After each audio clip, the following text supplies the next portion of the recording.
Le grand JT de l'éducation vous est présenté par Microsoft.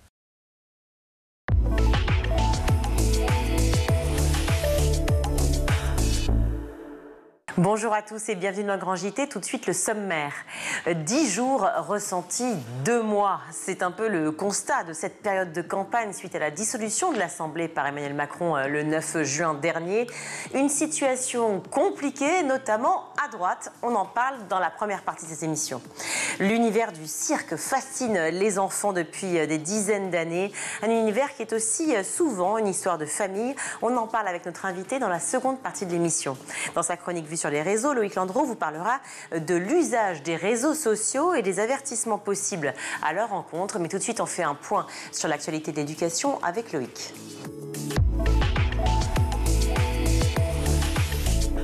Bonsoir Loïc. Bonsoir Virginie, bonsoir à tous. L'antisémitisme au cœur de l'actualité et au cœur de la campagne des législatives depuis le terrible viol d'une jeune fille de 12 ans à Courbevoie. C'était samedi dernier. 2 adolescents de 13 ans ont été mis en examen pour viol aggravé, agression sexuelle aggravée, tentative d'extorsion, atteinte à l'intimité de la vie privée, menace de mort, violence et injure à caractère antisémite. Le 3e, âgé de 12 ans, a été placé sous le statut de témoin assisté sur le viol et mis en examen pour les autres infractions visées par l'enquête. Et dans la foulée, Emmanuel Macron a évoqué l'organisation prochaine d'une heure d'échange dans les écoles, les collèges, les lycées autour du racisme et de l'antisémitisme. Et même si la tenue du bac et du brevet rend l'initiative compliquée à mettre en place, pour certains observateurs, c'est une nécessité. Écoutez Yanis Roder, il est professeur d'histoire et directeur de l'Observatoire de l'éducation à la Fondation Jean Jaurès. Il était l'invité d'RTL hier soir.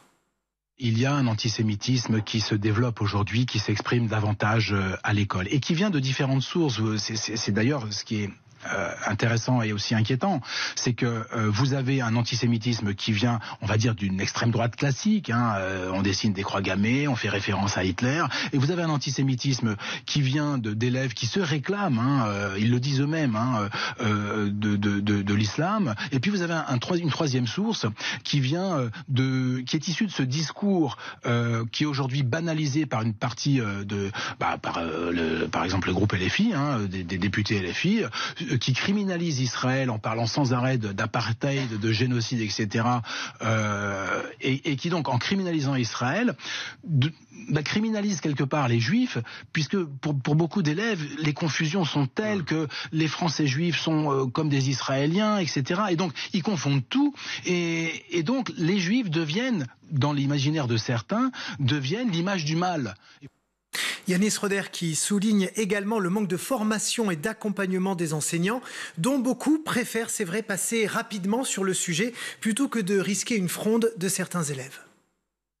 Il y a un vrai besoin de formation, et pas uniquement des profs d'histoire-géographie, qui sont d'ailleurs les mieux outillés sur ces questions. Il y a un besoin de formation globale sur ce que c'est que la concorde républicaine. Pourquoi on lutte contre le racisme et l'antisémitisme et contre le sexisme? C'est pas pour se faire plaisir, c'est parce que c'est absolument nécessaire pour que nous vivions dans une société apaisée. Et c'est cela qu'il faut mettre en avant. Évidemment, on doit condamner. Bien sûr que nous condamnons. Bien sûr qu'il faut rappeler que c'est interdit par la loi, etc. Bien sûr. Mais on ne peut pas se contenter de condamnation morale en disant c'est pas bien. Ça sert à rien de dire c'est pas bien. Il faut faire réfléchir les élèves sur les conséquences de ce que ça veut dire.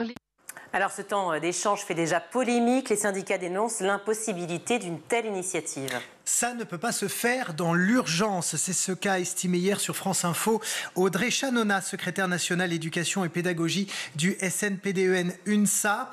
Les annonces qui sont faites au plus haut niveau de l'État sont considérées comme une application immédiate. Or, ça ne marche pas comme ça. On nous demande de faire, mais il faut former les enseignants, il faut qu'ils aient le bon discours face à des élèves qui, en 6e par exemple, ne vont peut-être pas comprendre ce dont on parle. Soit on fait bien, on met les moyens et on prend du temps, soit on fait vite et on fait mal. Audrey Chanona, donc hier sur France Info.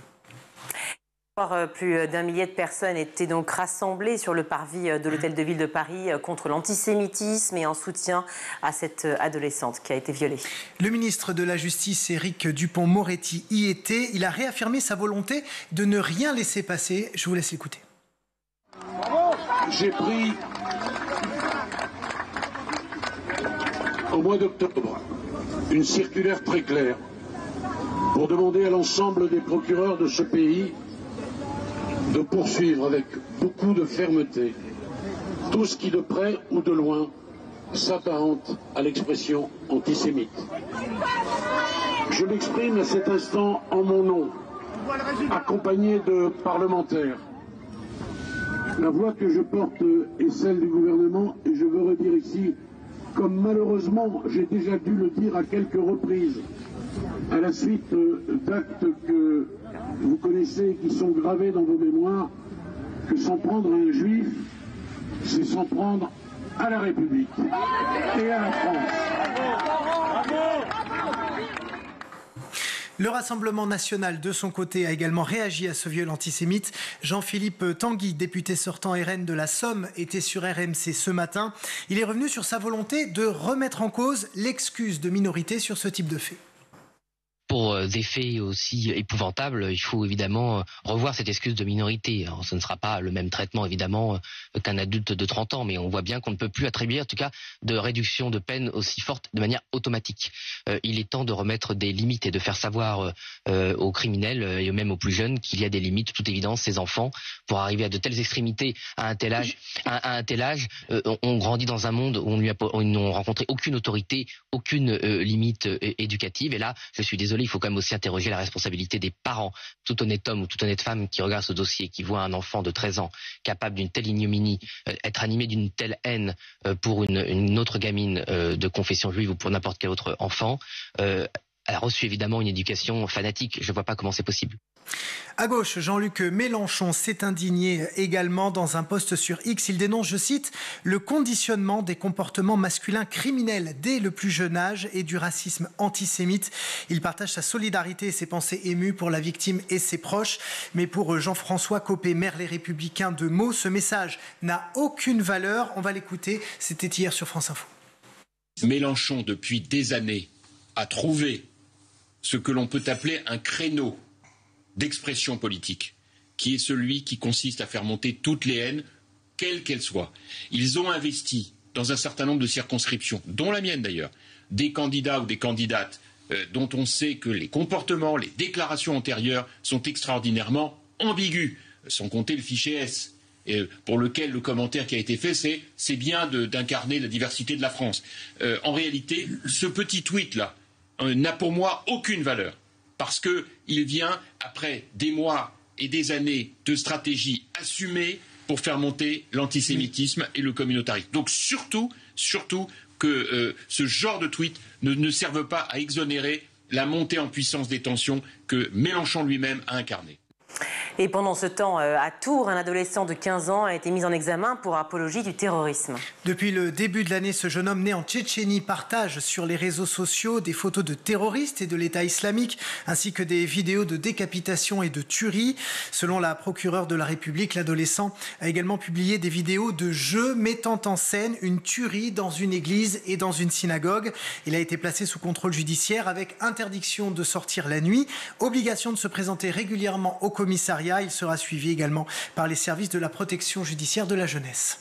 Et on en vient maintenant à cette tribune de la Ligue de l'enseignement qui appelle à se mobiliser contre l'extrême droite. La Ligue de l'enseignement qui rappelle que ses statuts lui interdisent tout positionnement partisan, mais qui affirme dans le même temps refuser l'amalgame qui consiste à parler de l'opposition entre deux extrêmes. Et elle liste ce que changerait la victoire du RN pour l'école.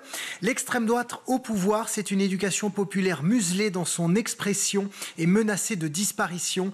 C'est la fin d'une vision inclusive du système éducatif. C'est la fin de l'éducation prioritaire et l'abandon de la mixité sociale à l'école. C'est aussi le retour de l'ordre moral et de la censure, le contrôle des œuvres accessibles au jeune public, en particulier concernant les questions de genre et le rejet décomplexé de certaines formes d'art qui ne correspondent pas à ces codes. Voilà, la Ligue appelle les citoyennes et les citoyens à faire du barrage à l'extrême droite un combat inconditionnel. Et de son côté, l'UNICEF appelle tous les candidats aux législatives à se mobiliser pour les droits de l'enfant. L'UNICEF qui a justement présenté hier 12 recommandations pour renforcer la gouvernance des droits de l'enfant, lutter contre la pauvreté infantile, améliorer les conditions de vie dans les territoires ultramarins et investir davantage dans la prévention et la protection de l'enfance. En voici quelques-unes. Le développement d'une stratégie globale pour les droits de l'enfant, pilotée par un ministère de l'enfance et suivie par une délégation à l'enfance au Parlement. Préserver les droits de l'enfance et de l'enfant dans la mise en œuvre de la politique migratoire, associer les enfants et les adolescents à la vie démocratique en développant des instances de participation et de prise en compte de leurs paroles, ou encore prioriser les enfants dans la lutte contre la crise climatique pour leur garantir un environnement sain, propre et durable. 12 recommandations donc et un appel à tous les candidats pour mettre l'enfant au cœur de leurs préoccupations. Merci Loïc. Éric Ciotti qui fait défection pour rallier le Rassemblement national, des circonscriptions RN qui n'opposeront pas de concurrence au LR qui, idem d'ailleurs pour Renaissance, à 2 semaines des législatives anticipées, le moins que l'on puisse dire c'est que les pistes à droite sont brouillées. Alors qu'est-ce qui fait défaut à droite? La situation en cette folle période politique, on en parle avec nos invités. Et bien pour en parler, je suis ravie d'accueillir sur ce plateau François Cornu-Gentille. Bonjour. Bonjour. Merci beaucoup d'être avec nous. Vous êtes un ancien député Les Républicains, député de 93 à 2022, spécialiste des questions de défense et institutionnelles. Et également Erwan Lecoeur. Bonjour. Bonjour. Merci beaucoup d'être avec nous, Erwan Lecoeur. Vous êtes sociologue. Alors, on va parler, bien sûr, de politique. Dans 10 jours, premier tour des législatives anticipées, alors que la gauche s'est rassemblée autour du nouveau Front populaire. Et bien, à droite, c'est un peu, comment dire, les mots sont variés, hein, le lexique est large.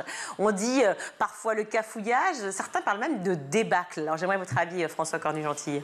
Il y a évidemment un certain désordre, un certain trouble, qui n'est pas neuf. En réalité. Donc, il se précise, parce que cette dissolution a pris tout le monde de vitesse, y compris les Républicains. Quand on prend un petit peu de recul, on s'aperçoit que cette déconfiture des partis qui est aujourd'hui éclate aux yeux de tous, elle est quand même très ancienne. Moi, je pense qu'il y a un phénomène, les phénomènes historiques sont assez lents. Vous voyez, par exemple, le Parti socialiste pensait qu'il allait très bien, mais je pense que la crise du PS, elle est très ancienne.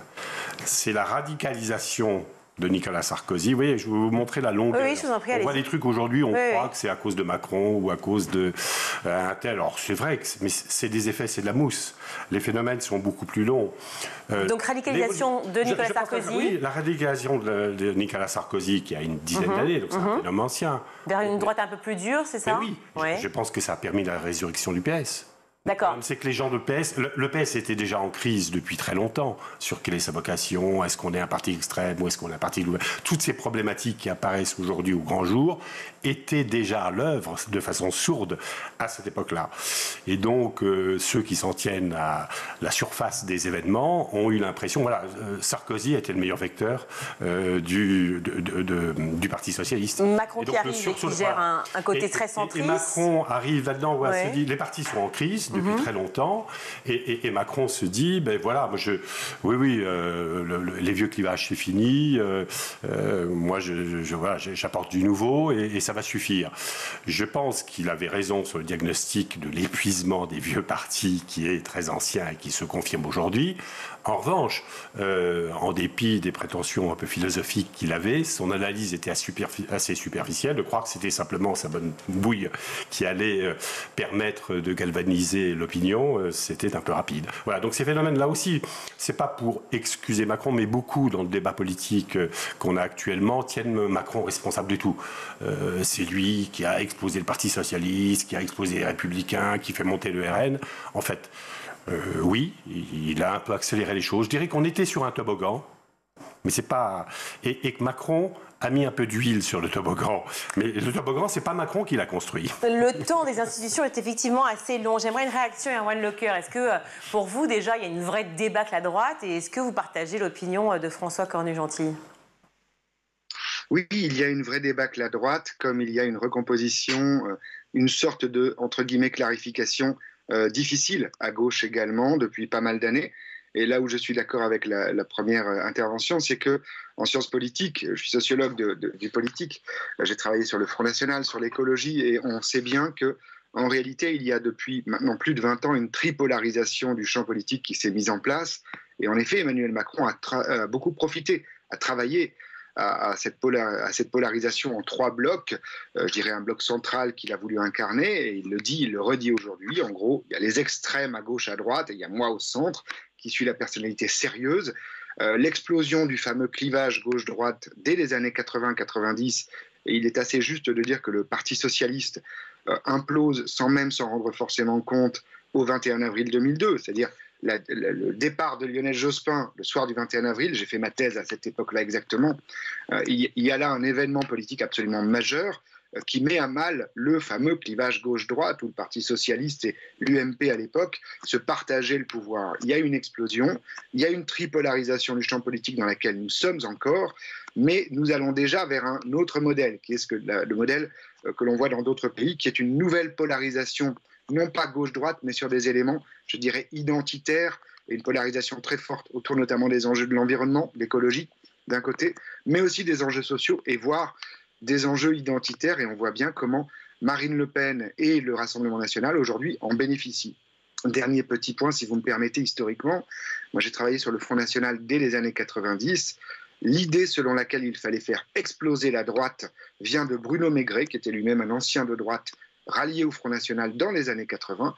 Et donc Marine Le Pen et ses amis ne font que mettre en œuvre la stratégie Maigret, qui est de faire exploser la droite traditionnelle pour que l'extrême droite, donc le Rassemblement national aujourd'hui avec Jordan Bardella, soit majoritaire potentiellement avec autour de 30% préconisé Maigret. Maigret qui était conseillé par un certain Jean-Yves Le Gallou, qui est aujourd'hui un conseiller de M. Zemmour. Donc vous voyez, tout ça est une très ancienne histoire. La nouvelle droite des années 70 avait déjà une stratégie de ce genre. À gauche aussi, on voit bien que M. Mélenchon a une stratégie d'explosion de la gauche pour tenir radicalement quelque chose de son côté. Donc cette tripolarisation, nous sommes en plein dedans. Et là où je suis également d'accord, c'est que M. Macron joue avec cela, mais cette fois, il s'est peut-être tiré une balle dans le pied parce que le pays est radicalisé et très anti-Macron. Et du coup, le macronisme est peut-être en fin de vie. Alors, une réaction. Un débat où tout le monde est d'accord est assez ennuyeux. Donc, je suis globalement d'accord, mais je vais mettre l'accent sur le point. Que je ne m'ennuie pas un seul instant. Sur le point qui nous différencie. Le point qui nous différencie, c'est que je suis finalement un peu moins optimiste que mon interlocuteur. C'est-à-dire sur la décomposition, je crois qu'on partage complètement le constat que si on veut la comprendre, il faut se référer aux années 80-90, remonter très loin, sinon on ne comprend rien à ce qui se passe. Là, je valide tout ce qui a été dit. Je suis moins optimiste sur la recomposition qu'il voit à l'œuvre. Je pense qu'au contraire, ce qui caractérise le moment que nous vivons, c'est que la décomposition est en train de se poursuivre et qu'il n'y a pas d'éléments qui permettent de restructurer des blocs ou restructurer un débat politique. Il y a un débat politique quand il y a des camps un peu organisés. C'est un peu ce que vous dites, Erwan Lecœur. Je ne crois pas que les camps aujourd'hui se réorganisent du tout. Je constate que c'est toujours la mécanique de rejet qui est à l'œuvre finalement. Le seul parti aujourd'hui un peu en dynamique, il faut le reconnaître, c'est le RN. Alors, effectivement, les partisans du RN bombent le torse. Et quand on est porté par la vague en politique, on a l'impression que tout est beau et que tout va bien. En réalité, jamais la chute. Ce qui pousse le RN, comme il a été dit, c'est plus le rejet d'Emmanuel Macron qu'autre chose. Donc, vous voyez, on est dans des situations où les partis anciens sont discrédités. Le parti en poupe, le Rassemblement national, croit qu'il va restructurer quelque chose, mais joue encore du rejet d'Emmanuel Macron. Et les nouvelles problématiques, c'est ça le problème, l'écologie est apparue comme une nouvelle problématique. Ce qui caractérise l'écologie, c'est qu'elle a posé un problème très important, qu'aujourd'hui, même les fachos ne nient pas. Donc, il fallait le poser sur la table, il fallait faire. Ça, ce travail a été fait. Mais le problème, c'est que le Parti écologique n'est pas crédible non plus. Donc, on a une absence de crédibilité, y compris des gens qui portent des enjeux importants. Alors, et c'est très déroutant. Maintenant qu'on a dit tout ça, j'aimerais qu'on se concentre véritablement, parce que c'est l'émission, non pas parce que c'est notre opinion, attention, hein, encore une fois, on se concentre aujourd'hui sur la droite. La semaine prochaine, on se concentrera avec Alix Trigance, pour le coup, sur la gauche. Là, aujourd'hui, pour moi, j'ai besoin vraiment de... Yannick Trigance, pardon. J'ai besoin de pouvoir comprendre ce qui se passe véritablement à droite. Erwan Lecoeur, vous parliez de tripolarisation du champ politique, effectivement, puis après, effectivement, de côté davantage identitaire aujourd'hui, et puis idéologique, effectivement, avec l'aspect écologie. Quand on regarde aujourd'hui la droite, donc l'explosion, effectivement, à l'extrême, d'un côté, mais cette droite aujourd'hui, c'est-à-dire les Républicains, dont vous avez fait partie, je ne sais pas si vous êtes toujours encarté. J'ai envie de dire. Voilà. Mais justement, ces Républicains, qui sont-ils? C'est ma question. Et est-ce qu'il y a véritablement une alliance ou pas avec les macronistes? J'aimerais, Erwan Lecoeur, une réaction.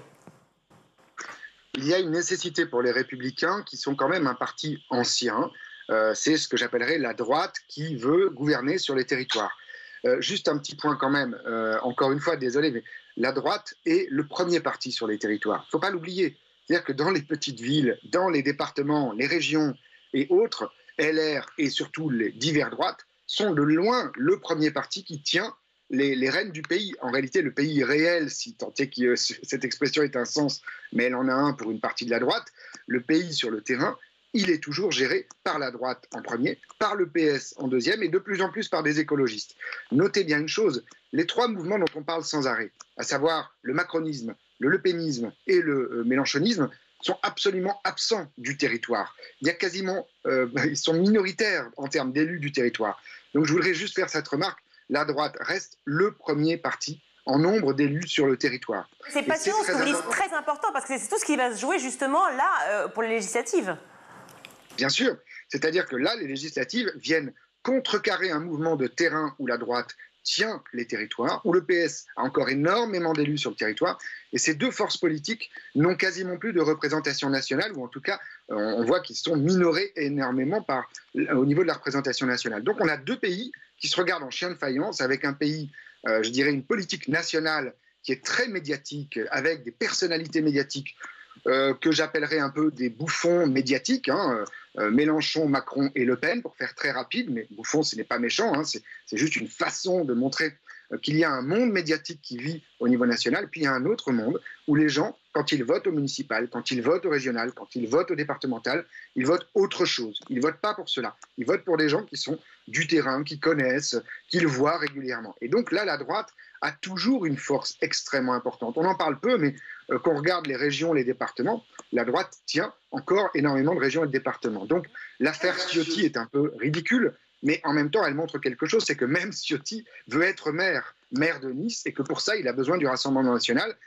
Entre guillemets, j'ai envie de dire, c'est le nouveau Ciotti. C'est le Ciotti qui voudrait enfin devenir soit ministre du Rassemblement national, soit maire. Mais ne pas l'oublier, la droite et la gauche, le PS et LR, sont encore les forces politiques les plus présentes sur le terrain.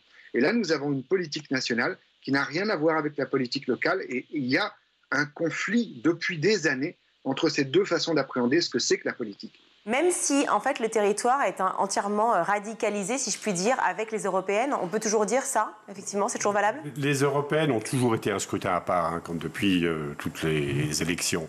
Deux éléments sur ce qui vient d'être dit. Le premier, pour revenir un peu à votre question initiale sur qu'est-ce que la droite, finalement? Est-ce que ça a évolué?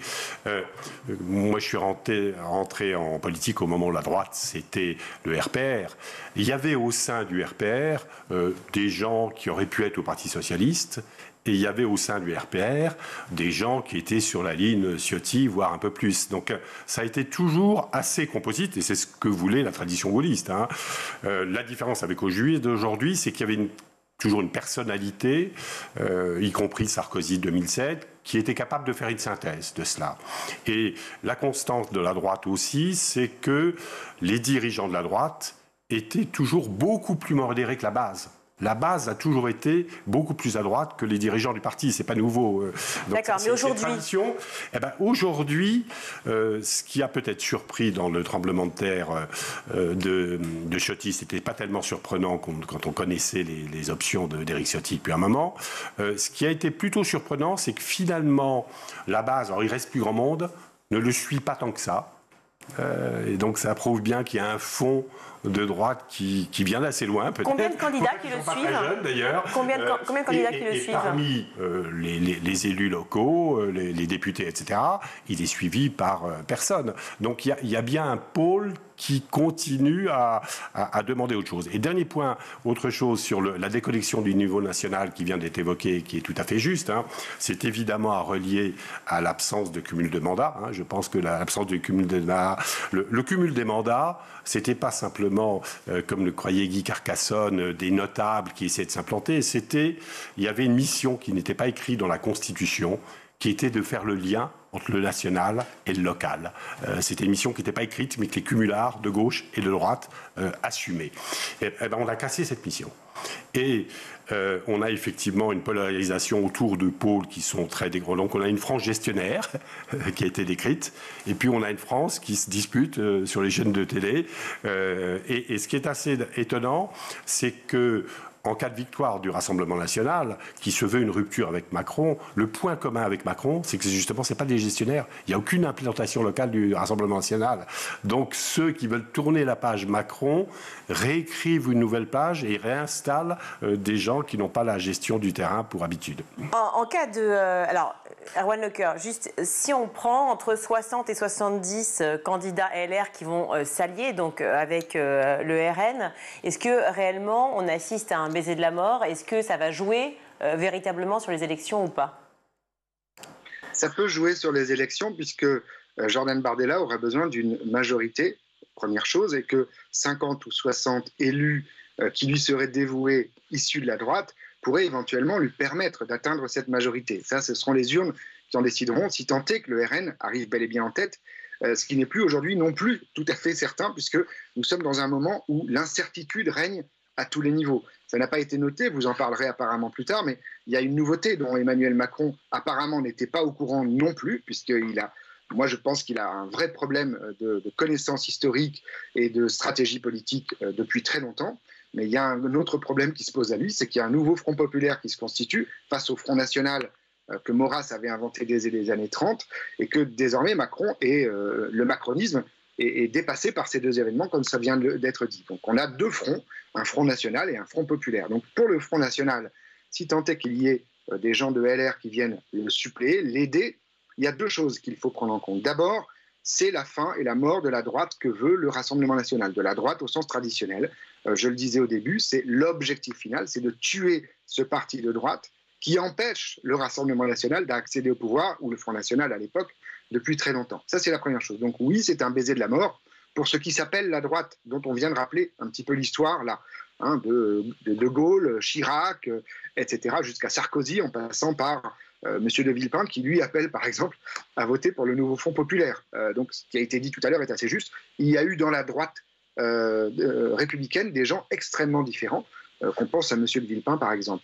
Deuxième chose, le Rassemblement national a besoin de la droite et a besoin des cadres de la droite pour espérer gérer. Parce que le gros problème que Jean-Marie Le Pen avait très bien mis sur la table, c'est que les gens du Rassemblement national sont incapables de gérer le pays, et sur les territoires, mais de le pays en général. Ils n'ont pas les cadres, ils n'ont pas les hauts fonctionnaires, ils n'ont pas les élus, ils n'ont pas les gens formés et connaissant bien la carte électorale, connaissant la sociologie. Donc, ils vont avoir besoin de la droite pour gérer, et le pari de Jordan Bardella, c'est de récupérer un certain nombre de ces cadres issus de la droite pour pouvoir espérer gérer. Et c'est en cela aussi que les gens qui pensent que le Rassemblement national, c'est toujours du lepénisme façon Marine, avec, je dirais, un côté populaire ou populiste, se trompent lourdement. C'est le Rassemblement national de Jordan Bardella, avec des gens de droite, et même, je dirais, de droite de la droite, qui vont gérer. Et donc, ce sera une politique très à droite. Ce ne sera pas du tout une politique sociale ou économiquement valable pour les catégories populaires. Ce que la droite a été à une époque, hein, le gaullisme a pu être très social.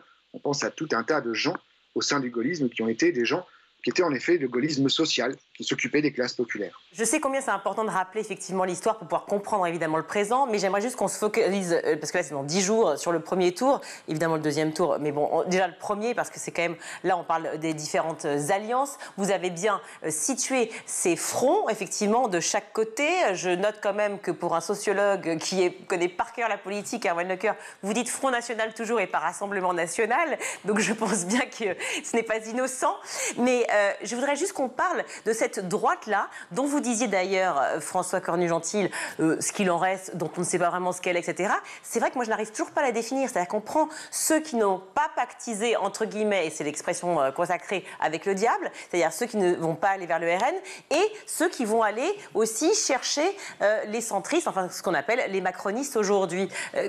Qui sont-ils? Est-ce qu'ils sont nombreux? Est-ce qu'ils ont un poids? Il se passe quoi? Non, il se passe qu'effectivement, faute de personnes capables d'incarner une synthèse, faute de programmes qui incarnent cette synthèse, on est tiraillé de la manière que vous indiquez. Et donc là, cet épisode risque d'accélérer cette décomposition. Ce que l'on peut souhaiter, c'est qu'au moment de la présidentielle, avec des candidats, puisse se restructurer un camp. C'est ça le sujet aujourd'hui. Le match est joué, si je comprends bien, là. Vous parlez présidentielle. Pas le match est joué, mais LR a choisi, à juste titre, majoritairement, en dépit de Ciotti, d'affirmer le ni Macron, ni Le Pen. Ce qui est dangereux de façon court-termiste, puisqu'il y a besoin d'alliances, mais ce qui permet peut-être une recomposition au moment de la présidentielle. Donc je pense que c'est ça qui est joué par LR dans la confusion actuelle. C'était peut-être le court terme a été sacrifié à une reconstruction future, je pense. Pas de réunion officielle a priori, ni de nouveau parti donc centriste créé, mais enfin quand même le journal Libération parlait ce matin ou hier soir, je ne sais plus, parlait d'échanges de circonscription ou de marchandage ici et là. Est-ce que c'est l'information que vous avez, Erwan Lecoeur? Oui, non seulement c'est une information qui court les rédactions et tout un tas d'endroits, mais ce marchandage, en fait, il n'est pas nouveau. Il a toujours plus ou moins existé. Dès les années 80, il y avait des marchandages, notamment dans le sud de la France. Dans les années 90, on se souvient des régionales de 1998 où il y a eu plus que des marchandages, des accords de troisième tour pour faire élire des candidats de droite par l'extrême droite de l'époque, juste avant la scission entre Bruno Maigret et Jean-Marie Le Pen. Ces dernières années, il y a eu quelques marchandages, notamment autour de candidats qui quittaient le Rassemblement national. On pense à Orange, à tout un tas de villes, pour se rapprocher de la droite, même à Perpignan, monsieur.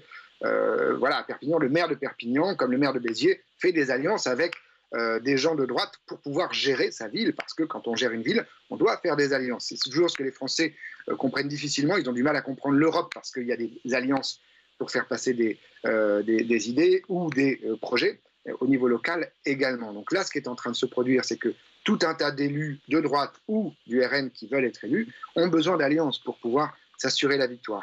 Mais derrière cela, il y a un autre phénomène qui a été noté, que vous mettez en exergue, c'est que ce qui est très étonnant, c'est que d'habitude, la droite, en effet, ça a été dit, a un chef.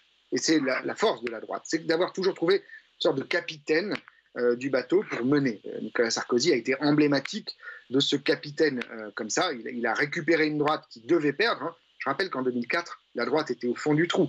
Les régionales de 2004, la gauche emportait partout sur le territoire. Et en 2007, Sarkozy arrive, par sa force médiatique, par son outrance presque médiatique, à renverser la vapeur. Et là, ça vient d'être dit, il n'y a plus de capitaine dans cette droite. On attendait Laurent Wauquiez, on attendait d'autres. Il n'y a plus personne. C'est ça qui, moi, m'étonne énormément en tant qu'observateur, c'est comment la droite a-t-elle perdu tous ses capitaines en race campagne et comment est-ce que le sarkozysme, je dirais, pour le coup, latent et rémanent, qui continue un petit peu d'irriguer ici ou là, on l'a vu avec Rachida Dati, on l'a vu avec quelques autres, qui s'est rapproché du macronisme, n'a pas réussi à trouver une solution à ce dilemme. Et donc là, en effet, la droite est dans une posture... On n'a plus que 2 minutes. Je suis désolée, j'aimerais rester des heures avec vous. Donc 2 minutes, j'aimerais juste parler du taux d'abstention, parce que évidemment, c'est très important. Chaque année, on ressasse effectivement à tout le monde qu'il faut aller voter, etc. Là, le taux de procuration, le nombre de procurations explose, notamment dans les commissariats. Ils le font carrément dehors dans la rue en 10 secondes. 710 000 en 10 jours. Est-ce que c'est conséquent? Est-ce que ça va jouer? C'est pas rien. 710 000, c'est un chiffre important. Il faut noter néanmoins néanmoins qu'on part d'une comparaison avec 2022 où le chiffre était spécialement bas. Donc ça paraît fort parce que 2022 était spécialement bas. Un taux d'abstention qui changerait la donne, un taux de participation qui changerait la donne, ça voudrait dire qu'il monterait à peu près à 70%. Or là, je pense qu'on est plutôt autour de 60, au mieux 65%, ce qui n'est pas rien, ce qui est un bond par rapport à 2022 et par rapport aux européennes, mais ce qui ne change pas. Vous voyez, il y a l'énorme sujet des triangulaires. Je crois que pour que les triangulaires changent la donne, il faudrait que la participation s'élève à 70% ou plus, et ça, je ne crois pas qu'on y arrivera. Est-ce que ce taux d'abstention, ou plutôt de participation, ces procurations, Erwan Lecoeur, pourrait profiter à la droite ou pas ? Non, elle pourrait plutôt profiter à d'autres camps. La droite, traditionnellement, mobilise beaucoup parce que les personnes âgées qui votent à droite se mobilisent, qu'on leur dise ou qu'on ne leur dise pas de se mobiliser. Donc nous sommes dans un pays où les personnes âgées sont en nombre pas très très important, mais se mobilisent énormément et décident en fait pour les jeunes qui votent très très peu. Et donc le niveau d'abstention en réalité détermine quel est le camp qui se mobilise et quel est le camp qui se démobilise. Désormais, la politique se joue comme cela. On l'a vu avec Sarkozy, Hollande, etc. Et la question qui se pose, c'est quel est le camp qui va se mobiliser à ces élections législatives ? A priori, ce n'est pas le camp de la droite, étant donné tout ce qu'on vient de se dire. Qui se mobilise le plus, ce serait plutôt en face. On va devoir rendre l'antenne. Un dernier mot, mais très rapide. Ce qu'il y a de neuf, effectivement, c'est que les personnes âgées n'ont plus peur du Rassemblement national. Oui, il n'y a pas que, il y a les jeunes aussi. Merci beaucoup d'être venus tous les deux sur ce plateau, de loin ou de près. En tout cas, c'était formidablement intéressant. Merci mille fois. J'espère vous retrouver dans une petite semaine pour faire un point. Enfin, petite semaine, dans 10 jours, pour faire un point. Merci à tous les deux. François Cornu-Gentil, ancien député LR, ainsi qu'Erwan Lecoeur, vous êtes sociologue. Merci vraiment. Et puis, on le répète tous les jours, mais allez voter. Je ne parle pas de vous, bien entendu. Je parle à tous ceux qui nous regardent. Merci. On marque une courte pause. On se retrouve.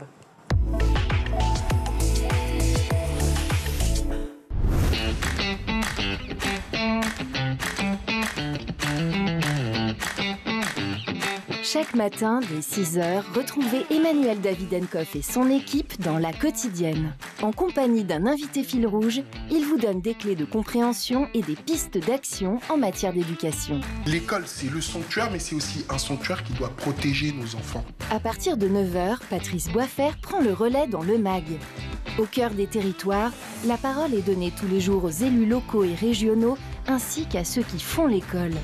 Initiatives locales, projets éducatifs, l'équipe du MAG met en avant ceux qui cherchent à faire bouger les choses.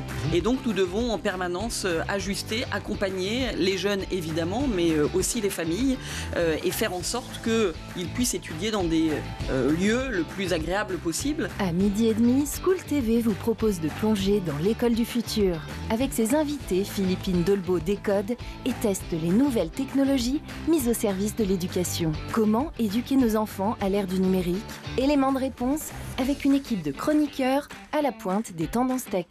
Nous, notre point, c'est de dire qu'avec l'expansion du numérique et la prépondérance des écrans, il est normal de donner à la littérature les moyens de se battre à l'heure du numérique. Tous les soirs à 20h30, dans le grand JT de l'éducation, Virginie Guillaume fait le point sur l'actualité du jour.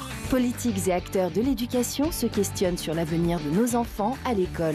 Je me suis rendu compte que beaucoup d'enseignants aujourd'hui en France se retrouvent à utiliser leur propre téléphone portable, leur propre ordinateur pour faire des contenus ou pour dialoguer avec leurs élèves. C'est indigne. Chaque semaine, Malika Ménard reçoit une personnalité qui raconte ses souvenirs d'écolier et dévoile sa vision de l'école d'aujourd'hui et de demain. L'école de demain, ça doit être d'offrir 1 milliard de possibilités à tout le monde avec le même niveau de satisfaction et qu'il n'y ait pas les bons, les mauvais. School TV, imaginons ensemble l'école de demain.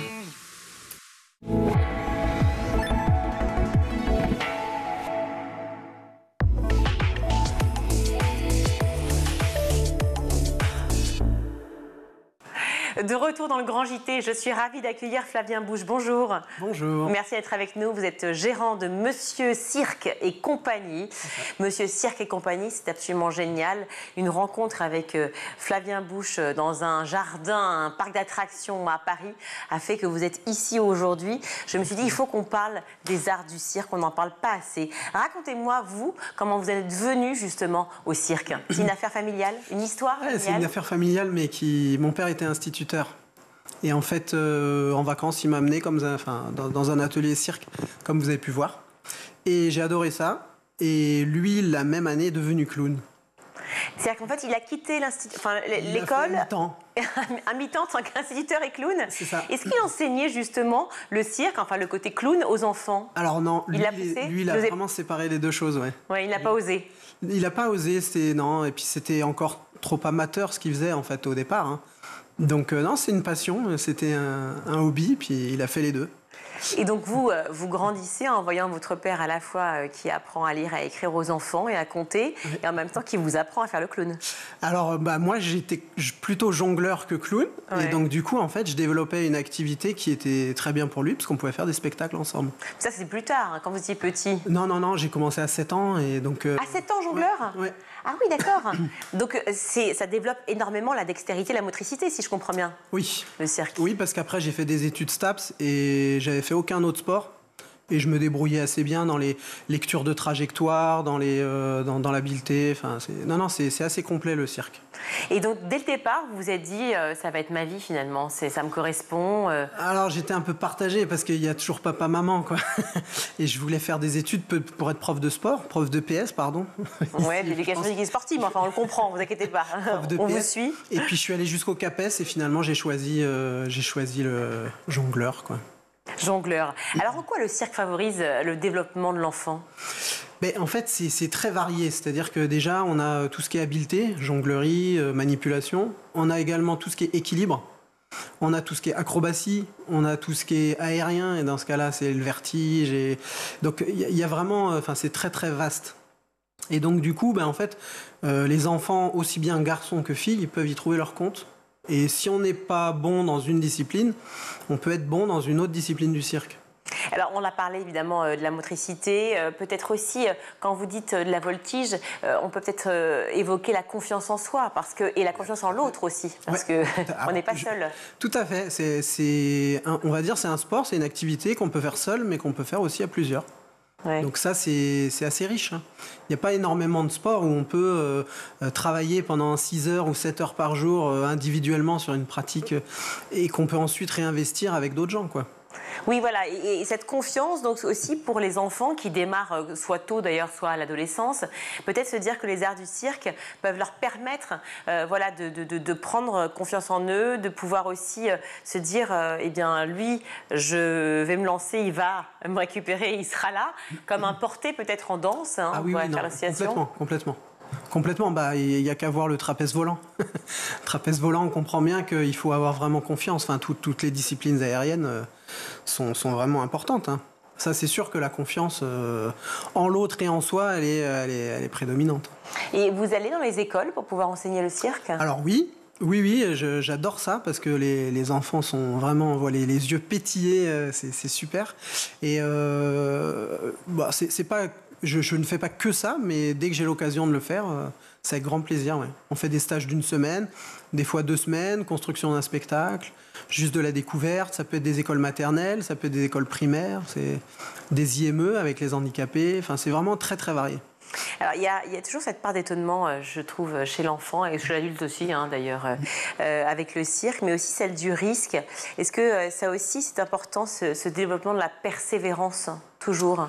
Alors, la persévérance, oui, la patience, parce que des fois, les enfants, en fait, ils n'y arrivent pas du premier coup, évidemment. Et puis, des fois, il faut le faire 100 fois avant d'y arriver. Donc ça, c'est ce que j'essaye de leur dire dans une société où on arrive tout de suite, notamment sur les écrans et tout ça. Là, c'est vrai qu'il faut vraiment persévérer. Après, j'ai toujours été surpris de l'étonnement, en effet, qu'ils ont. Parce que, par exemple, j'ai fait un spectacle avec une guitariste et les enfants posaient des questions à moi, le jongleur, et ne se rendaient pas compte à quel point c'était dur aussi de jouer de la guitare. Et le cirque, pour ça, il y a un côté magique. Parce que je pense que la guitariste a passé plus d'heures à s'entraîner. Et en fait, les enfants étaient en admiration devant la jonglerie plus que la musique. Ça n'avait aucun sens. Oui, parce qu'on dit les arts du cirque. En fait, on ne se rend pas compte. On a l'impression que c'est comme en danse. On pense qu'il n'y a qu'une seule danse, qui est la danse classique ou la danse hip-hop, je ne sais pas. Le cirque, c'est la même chose. C'est extrêmement varié. Très varié. Qu'est-ce qu'on peut retrouver ? On peut retrouver tout ce qui est... il y a les jongleurs, il y a les contorsionnistes. Là, moi, je ne vous ferai pas un numéro de contorsion. Hein. Sur le plateau, ça va être compliqué, mais... Non, mais même n'importe où, je n'ai pas les capacités. L'aérien, moi, j'ai le vertige. Et pourtant, je me dis artiste de cirque. Tout ce qui est dompteur d'animaux, même si maintenant... je crois que la question a été un peu réglée, mais vraiment on retrouve. Et puis après il y a le clown. Le clown, moi j'ai vu des gens du cirque qui prennent de l'âge et qui deviennent petit à petit des clowns. Et en fait on se rend compte à quel point ils ont tous les talents du cirque. Ils sont capables de jongler, de faire un équilibre sur une chaise alors qu'ils ont encore 80 ans. Enfin, c'est incroyable. Les clowns, c'est vrai qu'on en voyait de moins en moins. J'avais l'impression en tout cas que les enfants étaient souvent... en tout cas par moments un peu apeurés ou un peu effrayés par le clown. Ouais, l'image du clown, l'image du clown a été un peu salie, je trouve, par les films d'horreur, l'image qu'on a voulu lui en donner. En fait, moi mon père, c'est la faute de Stephen King. Non, mais c'est vrai que c'est un peu l'image quand on revient, alors qu'en fait les clowns sont adorables. Mon père, moi, ce qu'il faisait, c'est qu'il se déguisait et se costumait devant les enfants. C'est-à-dire qu'on avait un numéro où en fait il arrivait, il était à moitié costumé. Et comme ça, les enfants pouvaient voir que c'était d'abord un monsieur. Et moi, en fait, je lui bottais les fesses à chaque fois pour lui dire « Mais dis donc, t'as oublié ton chapeau, t'as oublié ta perruque, t'as oublié ton nez rouge. » Et comme ça, les enfants, en fait, apprivoisaient le clown. Donc très vite, vous êtes devenu le papa de votre papa, si je comprends bien. À lui botter les fesses, très bien, c'est votre expression. C'est ça. On parlait à l'instant des animaux, c'est vrai qu'ils ont disparu. Pas encore. Ou presque, non, c'est ça c'est en devenir, oui, il y a des lois qui... Vous le regrettez? Vous pensez que c'est une bonne chose? Bon, alors, si c'est vraiment mon avis personnel, je pense qu'aujourd'hui, c'est pas une mauvaise chose que les animaux soient plus dans les cirques. Oui. Parce que y a Internet, parce qu'il y a des endroits où on peut les voir dans des bonnes conditions. Je pense vraiment que les gens du cirque aiment leurs animaux. Ça, j'en ai aucun doute. Ils s'en occupent très très bien. Après, est-ce que c'est vraiment des conditions pour des animaux sauvages, juste pour que des gens puissent les voir? Moi, mon avis personnel, c'est que non, il fallait arrêter. Il fallait arrêter, et aussi pour la préservation, aussi pour la décence, et aussi parce que peut-être un appel du public à un moment. Alors, c'est ce qui s'est dit. Il y a beaucoup de gens qui disent je vais aller dans ce cirque, mais est-ce qu'il y a des animaux? Donc, il y a des gens qui ont des convictions et qui n'iront plus au cirque s'il y a des animaux.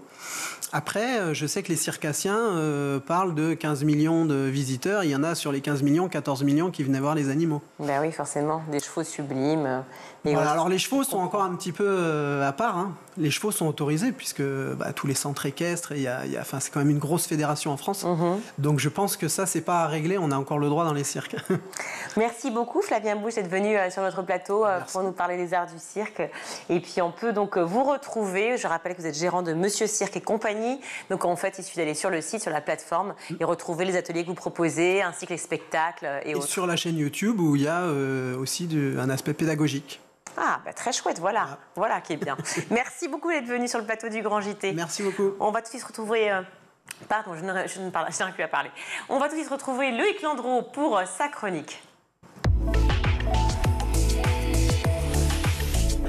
Loïc, à l'heure où la campagne des législatives bat son plein, l'Institut Reuters pour l'étude du journalisme vient de sortir son baromètre sur l'information numérique. Avec cette question, quels sont les réseaux sociaux les plus populaires dans le monde pour accéder à l'information? Alors, à l'information sérieuse, on ne parle pas évidemment de tous ces gens qui pensent qu'il y a des extraterrestres qui vivent parmi nous depuis des siècles. En tout cas, cette étude nous partage déjà une tendance importante. En termes de recherche sur l'actualité, les réseaux sociaux sont passés devant les requêtes Google, Yahoo, Quant et tous les autres, mais aussi devant les applications officielles de médias, surtout chez les jeunes. Et le premier réseau social sollicité sur le sujet, indétrônable depuis 10 ans, c'est Facebook, même s'il perd clairement du terrain depuis plusieurs années, notamment en Europe, aux États-Unis, en Australie, au Japon et au Brésil. En 2016, 42% des personnes interrogées dans ces zones-là utilisaient Facebook avant tout, mais aujourd'hui, ils ne sont plus que 26%. Je n'en reviens pas. Alors, entre-temps, effectivement, Instagram et TikTok ont pris de l'ampleur. Ah oui, on va le voir sur ce graphique. C'est Instagram qui réalise l'ascension la plus impressionnante, de 6% en 2018 à 15% cette année. TikTok monte aussi en flèche, de 1% en 2020 à 8% en 2024, même si, vous l'avez vu, elle représente une part assez modeste encore de l'ensemble. Mais la plateforme qui s'affirme derrière Facebook, doucement mais sûrement, c'est YouTube. Alors, je sais qu'on n'y pense pas forcément comme un réseau social au sens strict, mais Reuters considère que les vidéos qu'on y trouve et qu'on partage largement sur les autres réseaux en font bel et bien une plateforme sociale. Et YouTube donc représente quand même 22% des requêtes du panel interrogé cette année. Et alors juste derrière, il y a WhatsApp qui est donc, j'imagine, considéré évidemment comme un réseau social par l'étude. Ben oui, là encore, ça peut paraître étonnant, mais c'est vrai que les utilisateurs de WhatsApp s'envoient quotidiennement des articles, des vidéos, des sons, des liens qui renvoient vers d'autres réseaux sociaux. Donc pour Reuters, il y a bel et bien des interactions sociales en termes d'information. D'autant que, depuis plusieurs années déjà, beaucoup de médias ont créé leur propre chaîne sur WhatsApp. Ils y publient des infos vérifiées et produites donc par des journalistes. Quant à X, anciennement Twitter, eh bien vous l'avez vu sur le graphique tout à l'heure, il est stable entre 10 et 11% depuis 2014. Et vous allez me dire, les 15-24 ans dans tout ça? Eh bien j'ai posé la question à un spécialiste. Il s'appelle Sébastien Herson. Il est créateur de contenu avec plus de 600 000 followers en cumulé et il enseigne les réseaux sociaux dans le supérieur. Il nous explique pourquoi les jeunes délaissent les médias traditionnels et se tournent davantage vers des journalistes comme Hugo Décrypte, par exemple, qui fédère une communauté de 14 millions d'abonnés.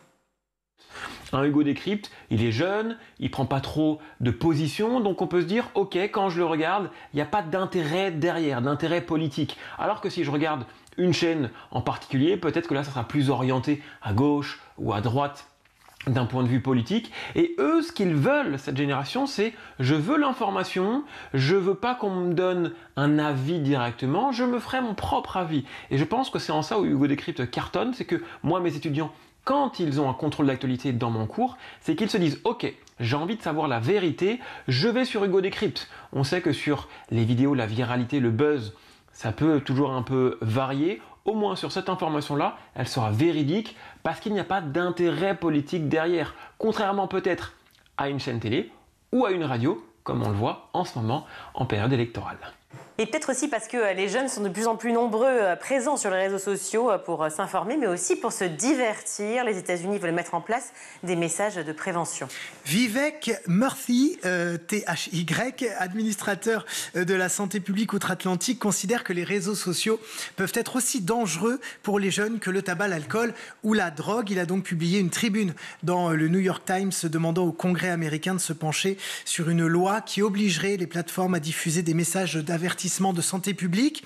Et pour illustrer son propos, il a cité une étude publiée en 2019 dans la revue scientifique JAMA Network Open qui prouve une corrélation entre le temps passé à utiliser les réseaux sociaux et les problèmes de santé mentale chez les adolescents américains. Et quelle forme prendrait ces messages du coup? Alors ça serait des bannières, des pop-up, des sous-titres qui apparaîtraient par exemple quand on arriverait sur l'appli ou quand on y resterait un petit peu trop longtemps. L'idée c'est de faire un peu ce qui existe déjà sur les paquets de cigarettes, mais est-ce que ce serait vraiment efficace? Réponse avec notre spécialiste des réseaux sociaux, Sébastien Herson.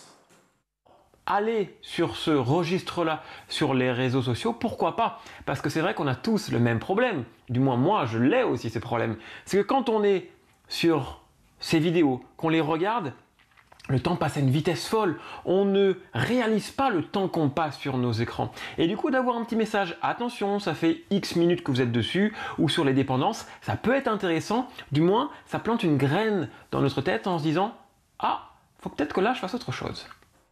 En fait, le problème, c'est que oui, les jeunes vont sur les réseaux pour s'informer, c'est une bonne nouvelle, si tant est qu'ils vont vers des sources fiables et professionnelles, mais ils peuvent ensuite y rester plusieurs heures pour regarder des choses beaucoup plus futiles et qui leur font pas du bien. Et c'est toute la préoccupation des autorités sanitaires un petit peu partout dans le monde. Merci beaucoup Loïc. Tout de suite, on va retrouver Malika Ménard dans Souvenirs d'écolier. Et cette semaine, son invitée est l'actrice Éléonore Sarrazin.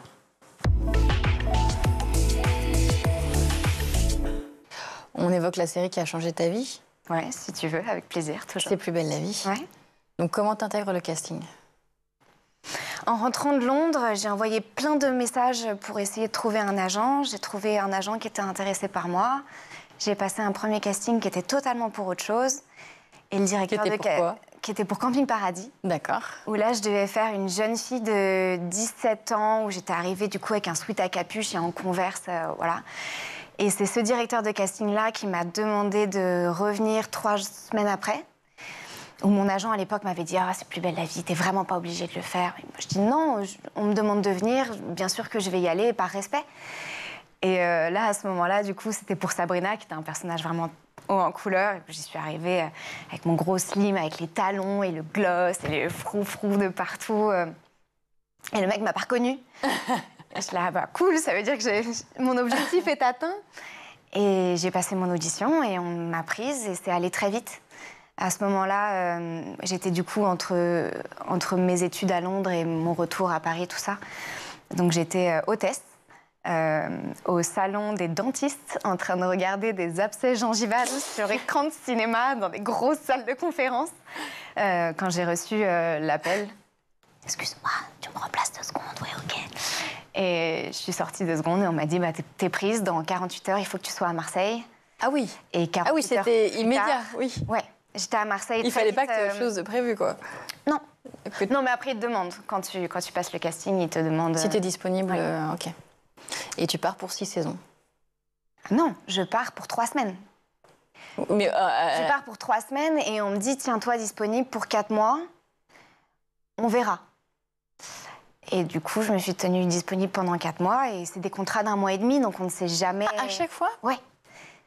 Notre personnage peut mourir, on peut décider de partir, on peut avoir un autre projet qui prend le dessus, on est relativement on est plutôt libre de rester, partir. Oui, ils peuvent réécrire selon... Personne n'est resté 12 ans, certains 18, même plus maintenant. Toi, t'es restée jusqu'à la fin? Je suis restée jusqu'à la fin du premier volet, ouais. Maintenant, et c'était comment l'ambiance de fin? Ça a été dur de l'apprendre. Moi, je suis arrivée, l'esprit de famille était déjà créé. Ça faisait 12 ans qu'elle existait, cette série. Mais j'ai été accueillie et j'ai eu du coup après la chance d'accueillir d'autres gens. Et il y avait une vraie chaleur autour de ce projet. On travaillait tous tellement vite. Et on essayait tous de faire de notre mieux dans le temps imparti, qui était très court, que forcément ça crée des liens d'urgence. Et on était tous loin de chez nous. Oui. Du coup, on devient tous la personne dont la personne a besoin quand elle a besoin d'une personne. C'est vraiment pas clair comme phrase, mais... Si, mais je comprends ce que tu veux dire. Il y a l'obligation de créer des liens entre vous, puisque de toute façon, vous êtes isolés, donc... Oui, et de traiter la personne comme on aimerait qu'on se traite. On a tous reçu des nouvelles terribles quand on était au travail, mais une demi-heure plus tard, il faut être retourné sur le plateau. Et du coup, c'est des liens qui sont très forts, et entre nous, comédiens, mais aussi avec les techniciens qu'on voit et revoit et revoit et revoit. Ça, les téléspectateurs ne sont pas au courant que c'est les mêmes personnes qui sont derrière la caméra depuis 18 ans. Et pour eux, parce qu'on sait que dans le Sud, il y a quand même beaucoup moins de travail pour les techniciens. Et pour nous, qui avons eu la chance d'avoir un personnage qui nous était plus ou moins attribué, avec lesquels on a grandi pendant quelques mois, voire 18 ans pour certains, forcément, de savoir que ça va s'arrêter, ça fait un petit coup, mais après, on a bien fait la fête. On a bien respecté la série, on l'a amenée jusqu'à la fin, dans la joie et la bonne humeur. Et j'étais très contente de pouvoir fermer le rideau sur cette aventure. Là, on a vu qu'il y avait la suite sur TF1. Oui. Est-ce que tu aimerais faire partie de cette aventure? Ils nous ont tous appelés pour nous dire que ça va reprendre, qu'est-ce que tu en penses? Moi, j'ai créé des liens très très forts avec celui qui est devenu mon amoureux de fiction, Thibaut Vanek, le rôle de Nathan. Et je sais qu'on a créé une jolie histoire tous les deux. Donc je leur ai dit que pour l'instant, j'étais sur autre chose, que je n'allais pas courir pour retourner dans ce rythme où, mine de rien, on est loin de chez nous pendant la plupart du temps. Mais que je serais toujours ravie d'y retourner. S'ils avaient des histoires à raconter avec mon personnage, je serais ravie d'y retourner. De préférence avec Thibaut. Parce que je pense que maintenant, nos personnages ne vont pas vraiment l'un sans l'autre. Mais on verra bien. Je sais que la porte n'est pas fermée, en tout cas, et je serais toujours ravie. Quand je vais à Marseille, je passe une petite tête pour dire coucou. Mais je serais toujours ravie d'y retourner. On verra si un jour ils ont de l'inspiration pour mon personnage, surtout. C'est déjà la fin de ce numéro. On se retrouve demain dans Souvenirs d'écoliers, toujours en compagnie d'Éléonore Sarrazin. À demain. Tout de suite, c'est le meilleur de School TV avec le Zap.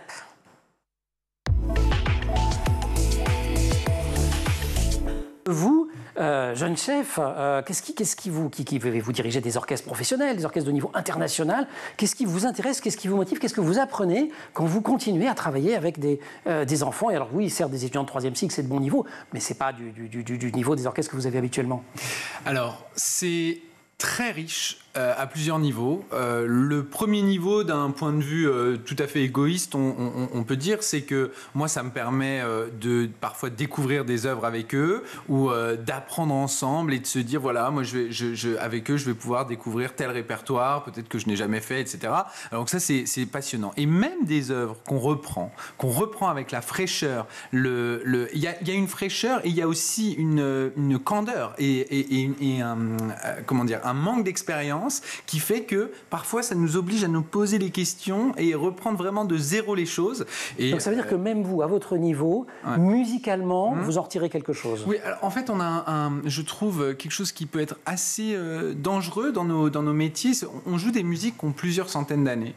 Et il y a toute une tradition qui s'est construite autour de beaucoup de pièces, surtout les pièces les plus connues, parce qu'il y a eu des enregistrements à certaines époques. Ce qu'on appelle les enregistrements de référence. Tout le monde les a dans l'oreille. Absolument. Et puis qui parfois prenaient certaines libertés, parce qu'à des époques, on s'est dit, non, telle musique, il faut la jouer plus comme ça. Et ça crée une espèce de tradition qui parfois est très bonne de remettre à plat. Et avec les enfants, c'est vraiment quelque chose qu'on peut faire avec les enfants ou les moins expérimentés, les plus jeunes. Céline, quels sont les mécanismes psychologiques qui rendent les paris sportifs particulièrement addictifs chez les jeunes ?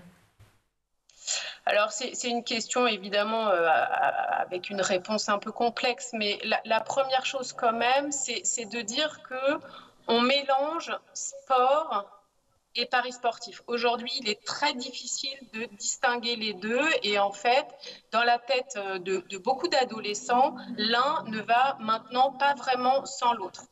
Et puis, en fait, on sait aussi que plus un jeu fait appel à certaines compétences, certaines habiletés, un certain savoir, le fait de suivre une équipe, donc d'être doté comme ça d'un certain savoir, plus on va imaginer que notre chance de gagner, eh bien, elle est plus élevée.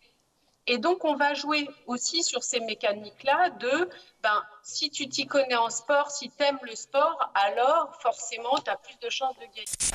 Alors Gaëlle, depuis son lancement en 2018, la fresque du climat dont je parlais en introduction est devenue un outil de référence. Plus d'1 million de personnes dans le monde ont déjà été sensibilisées aux enjeux climatiques via cet atelier. Et fort de ce succès, eh bien, le modèle a été décliné dans tout un tas de domaines. On trouve ainsi la fresque de la biodiversité, du numérique, du sexisme, de la finance, du numérique justement. D'abord, c'est quoi une fresque, Gaëlle ? Oui, bonjour à toutes et à toutes. Je vais peut-être commencer effectivement par expliquer ce qu'est une fresque, parce que ça ne parle pas forcément à tout le monde. Une fresque, c'est quoi? C'est en fait un serious game, donc c'est un jeu en équipe où on va en fait de façon collaborative manipuler des cartes. Donc, c'est des fresques et des activités qu'on va faire principalement en présentiel pour qu'il y ait un vrai travail en équipe et un vrai échange. On peut bien sûr le faire aussi en visio pour pouvoir faciliter quand on n'est pas près d'un lieu où il y a une activité en présentiel. Mais c'est vraiment une activité ludique en équipe pour manipuler des cartes et pour faire comprendre en fait des concepts, des notions et leurs relations, en général toujours en lien avec un impact environnemental ou sociétal. Vous avez déjà cité un certain nombre de fresques, il y en a plus d'une soixantaine effectivement aujourd'hui. Le but, c'est de sensibiliser les gens pour que derrière ils puissent se mettre en action par rapport à une thématique qui touche à l'environnement ou au sociétal. La pratique instrumentale, est-ce qu'elle est extrêmement importante pour organiser aussi la rencontre entre des enfants ou des adolescents de tous horizons et la musique? Vous êtes aussi un des chefs de Demos, qui est une très belle initiative dans ce sens-là. Et puis il y a, j'allais dire, l'initiative Matrice qui nous vient du Venezuela, qui a donné la carrière bien connue de Gustavo Dudamel, mais bref, et le Sistema, bref. Mais toutes ces idées de faire chanter, faire jouer, rentrer dans la musique sans barrière par la pratique, c'est important ça? Alors c'est plus qu'important, c'est absolument primordial. Je dirais pour deux choses. La première, c'est le point de vue purement artistique d'expression. On n'a pas tous la chance de pouvoir s'exprimer chez soi, à l'école, dans sa vie en général. Donc oui, chanter, jouer, ça crée des moments de vie et d'expression et d'art et de beauté, tout simplement, qui sont vitaux. Enfin, le beau, l'agréable, ça fait du bien, ça touche. Et la deuxième chose, c'est que, on le sait, le pire fléau, c'est l'ignorance pour tous les humains, qu'ils soient jeunes ou vieux. Et moi, je suis très fier que, j'apporte ma petite pierre à cet édifice. Elisabeth, est-ce qu'on s'habitue à mentir quand on devient addict, justement, aux jeux de hasard et aux jeux d'argent? Je pense qu'on peut, oui. Je pense qu'on peut. On sait que, c'est ce que disait Céline tout à l'heure, il y a très peu de personnes aujourd'hui, même adultes, qui vont parler des problèmes qu'ils ont avec les jeux. Je pense que quand on est... Ils s'en rendent compte tout de même? On en a conscience quand même de ce... Je pense qu'à un moment, oui. Je pense qu'à un moment, oui. Quand on commence à dépenser des sommes qu'on n'a pas, qu'on commence à aller récupérer la carte des parents, etc. Oui, enfin là, clairement, il y a du mensonge, de toute façon, dans ces pratiques. Et c'est vrai que... On attend que le conjoint ou la conjointe soit endormi pour aller jouer. Ça commence à poser problème. C'est ça. Ouais. Et non, c'est vrai que sur les ateliers que j'ai pu faire, en fait, on voit très clairement que quand ils parlent de ces pratiques-là, ils parlent des pratiques d'amis ou de connaissances. Ils s'adressent à nous très rarement avec le jeu. Donc, on voit quand même qu'il y a une petite réticence. Et il y en a qui, parfois, au sortir des ateliers, finissent par se confier et réalisent en fait que peut-être ils sont addicts. Oui. Alors c'est arrivé une fois qu'un jeune revienne vers moi en me disant voilà, je pense que potentiellement je pourrais avoir des problèmes avec les paris. Donc là, l'action principale, c'est rediriger vers les professions. C'est la fin de cette émission. Merci à vous tous de nous avoir suivis. Merci à toute l'équipe qui a travaillé sur cette édition. À la réalisation aujourd'hui, c'est Romain Luc, le son Thibaut Goury-Lafont, le maquillage Laure Audemont, Laura Girard et Emma Ferré à la rédaction. Très belle soirée à tous, à demain. Ciao.